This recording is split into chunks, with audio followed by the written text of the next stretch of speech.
saya Aurelia Febrianti Silaban. Saya dari kelas 12 Tata Boga. Di sini saya akan mengerjakan tugas sejarah Indonesia yaitu biografi pahlawan. Nah, di sini saya akan membahas biografi Jenderal Sudirman.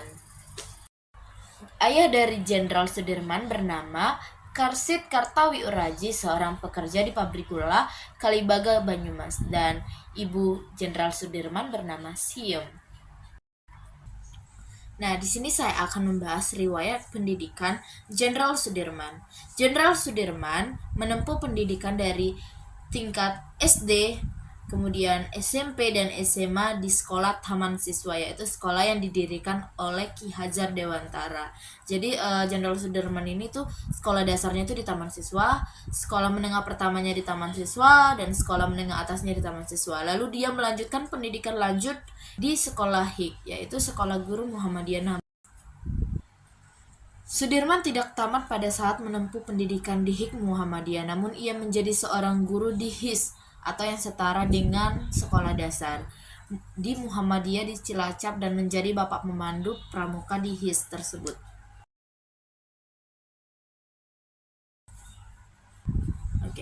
Ketika Jepang mulai ingin menguasai Nusantara, ia masuk ke dalam Tentara Pembela Tanah Air atau PETA.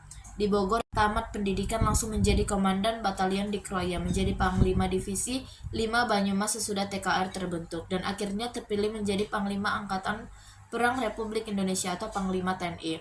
Ia merupakan pahlawan pembela kemerdekaan yang tidak peduli pada keadaan dirinya sendiri demi mempertahankan Republik Indonesia yang dicintainya. Ia tercatat sebagai Panglima sekaligus Jenderal pertama dan termuda di Republik ini. Sudirman merupakan salah satu pejuang dan pemimpin teladan bangsa ini. Pribadinya begitu teguh pada prinsip dan keyakinan, selalu mengedepankan kepentingan masyarakat banyak dan bangsa di atas kepentingan pribadinya. Jadi dia itu jenderal atau pribadi yang gak egois gitu. Dan dia tuh selalu konsisten dan konsekuen dalam membela kepentingan tanah air, bangsa dan negara. Boleh dilihat ketika agresi militer dua Belanda, ia yang dalam keadaan lemah karena sakit tetap bertekad ikut terjun bergerilya walaupun harus ditandu. Jadi pada saat agresi militer dua Belanda itu Jenderal Sudirman itu keadaannya tuh lemah atau sakit gitu, tapi dia tetap ikut gitu walaupun dia harus ditandu. Benar-benar jiwa pemimpin, jiwa pahlawannya tuh ada gitu dalam dirinya. Dia sakit tapi tetap semangat untuk membela negara ini. Dan bisa kita lihat, dalam keadaan sakit sekalipun, ia tetap memimpin dan memberi semangat kepada prajurit-prajuritnya untuk melakukan perlawanan terhadap bangsa Belanda, terhadap sekutu. Itulah sebabnya kenapa ia disebutkan merupakan salah satu tokoh besar yang dilahirkan oleh revolusi negeri ini. Dan setelah Indonesia merdeka dalam suatu pertempuran dengan pasukan Jepang, Jenderal Sudirman berhasil merebut senjata pasukan Jepang di Banyumas. Itulah jasa pertama dari seorang Jenderal Sudirman sebagai tentara pasca kemerdekaan negara Indonesia. Sesudah Tentara Keamanan Rakyat atau TKR terbentuk, ia kemudian diangkat menjadi Panglima Divisi 5 di Banyumas dengan pangkat kolonel. Jadi dia naik pangkat. Kemudian histori penguasaan Jepang. Sudirman yang pada masa pendudukan Jepang menjadi anggota Badan Pengurus Makanan Rakyat dan anggota Dewan Perwakilan Rakyat Keresidenan Banyumas. Ini pernah mendirikan koperasi untuk menolong rakyat dari bahaya kelaparan. Jadi Sudirman ini mengambil alih kayak dia tuh menolong orang-orang biar supaya dia tidak lapar gitu. Jadi menjadi Badan Pengurus Makanan Rakyat. Dan pada tanggal 2 November 1945, Sudirman terpilih menjadi Panglima Besar TKR atau Panglima Angkatan Perang Republik Indonesia. Selanjutnya pada tanggal 18 Desember 1945, pangkat jenderal diberikan kepada Sudirman dan ia dilantik oleh Presiden menjadi Jenderal Sudirman. Dan kalian perlu tahu, Jenderal Sudirman tidak melalui yang namanya proses akademi militer atau pendidikan tinggi lainnya sebagaimana lazimnya. Tapi karena prestasinya dia begitu gigih untuk mempertahankan, untuk merebut kemerdekaan Indonesia dari tangan sekutu, dari tangan Jepang. Jadi benar-benar dia tuh jadi jenderal itu bukan karena pendidikannya yang tinggi, bukan karena sekolah akademinya, tapi karena prestasinya dia yang begitu perlu diacungi jempol. Dan ketika pasukan sekutu datang ke Indonesia dengan embel-embel untuk melucuti tentara Jepang, atau bisa kita bilang tuh Belanda itu berjanji membuat Indonesia itu merdeka, janjinya itu akan mengusir tentara Jepang, tahu-taunya mereka yang menjajah Indonesia. Dan pada bulan Desember 1945, pasukan TKR yang dipimpin oleh Jenderal Sudirman itu terlibat dalam pertempuran melawan tentara Inggris di Ambarawa, dan pada tanggal 12 Desember di tahun yang sama dilancarkan serangan serentak terhadap semua kedudukan Inggris. Jadi pertempuran yang berkobar selama 5 hari itu akhirnya memaksa pasukan Inggris mengundurkan diri ke Semarang. Dan pada saat pasukan Belanda kembali melakukan agresinya, atau yang lebih dikenal dengan agresi militer 2, Belanda, ibu kota negara Republik Indonesia, berada di Yogyakarta, sebab Jakarta sebelumnya sudah dikuasai oleh sekutu. Jenderal Sudirman yang saat itu berada di Yogyakarta sedang sakit, keadaannya yang sangat lemah akibat paru-parunya yang hanya tinggal satu yang berfungsi. Jadi pada saat perang itu, bukan perang itu aja sih, sebelumnya juga Jenderal Sudirman itu hanya memiliki satu paru-paru yang berfungsi. Dan di dalam agresi militer 2 Belanda ini, Bung Karno dan Bung Hatta serta beberapa kabinet sudah ditahan oleh pihak sekutu.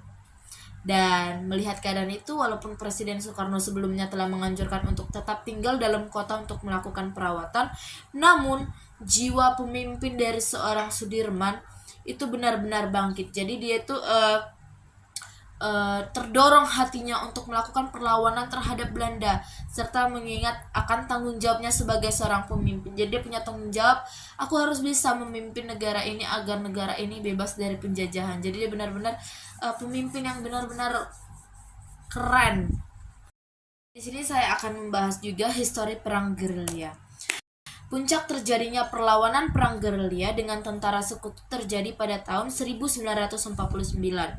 Perang gerilya adalah perang yang dilakukan secara sembunyi-sembunyi. Jika kalian tidak tahu apa itu perang gerilya, maka akan saya jelaskan kembali.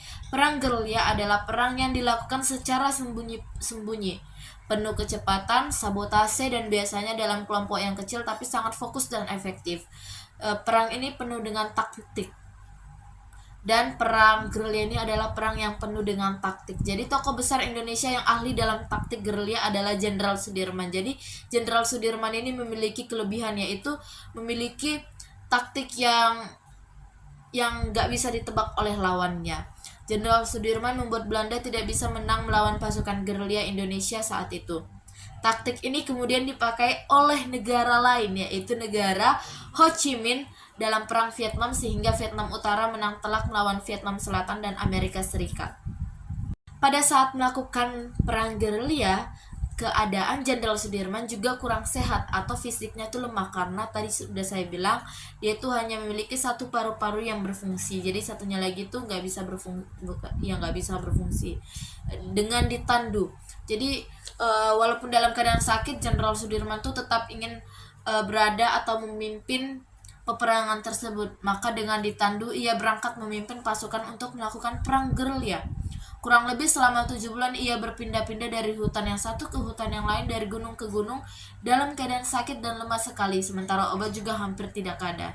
Jadi dia tetap melakukan perang dari kota yang satu ke kota yang lain, dari kota yang satu ke wilayah yang lain, dari wilayah yang satu ke wilayah yang lain. Jadi walaupun stok obatnya itu menipis, kerennya Jenderal Sudirman ini, walaupun ia sakit, walaupun fisiknya lemah pada saat mau perang, pada saat ingin melakukan perang, tapi dia tuh sama pasukannya tuh selalu memberi semangat dan agar bisa mengalahkan sekutu, dan seakan-akan dia tuh nggak sakit gitu. Padahal dia tuh sakit gitu, tapi dia seakan-akan dia nggak sakit. Dan akhirnya ia harus pulang dari medan gerilya. Ia tidak bisa lagi memimpin angkatan perang secara langsung, tapi pemikirannya selalu dibutuhkan. Jadi dia dipulangkan karena keadaannya yang tidak memungkinkan lagi, fisiknya benar-benar lemah. Namun biarpun dia dipulangkan dan tidak ikut dalam medan perang, tapi pemikirannya selalu dibutuhkan karena kecerdikannya dalam menyusun taktik untuk melawan tim lawan. Dan Jenderal Sudirman akhirnya menghembuskan nafas terakhirnya pada tanggal 29 Januari 1950. Di usianya yang masih relatif muda, yaitu usia 34 tahun, ia harus menghembuskan nafas terakhirnya pada tanggal 29 Januari 1950. Panglima besar ini meninggal dunia di Magelang dan dimakamkan di Taman Makam Pahlawan Semaki, Yogyakarta. Ia dinobatkan sebagai pahlawan pembela kemerdekaan. Jadi bisa kita lihat juga ya, ada yang namanya Jalan Sudirman itu sebagai tanda pengingat, kemudian ada patung Jenderal Sudirman juga atau sebagai pengingat bahwa seorang Sudirman itu adalah pahlawan yang hebat. Dan kini Jenderal Sudirman yang bernama lengkapkan Anumerta Sudirman diberi julukan sebagai pahlawan Revolusi Nasional Indonesia, atau kalau zaman dulu dia diberi gelar tuh pahlawan pembela kemerdekaan. Jadi kalau untuk saat ini jadi sekarang tuh udah berubah menjadi pahlawan Revolusi Nasional Indonesia. Sekian dari saya, terima kasih. Apabila ada salah kata, saya mohon maaf. Sampai jumpa.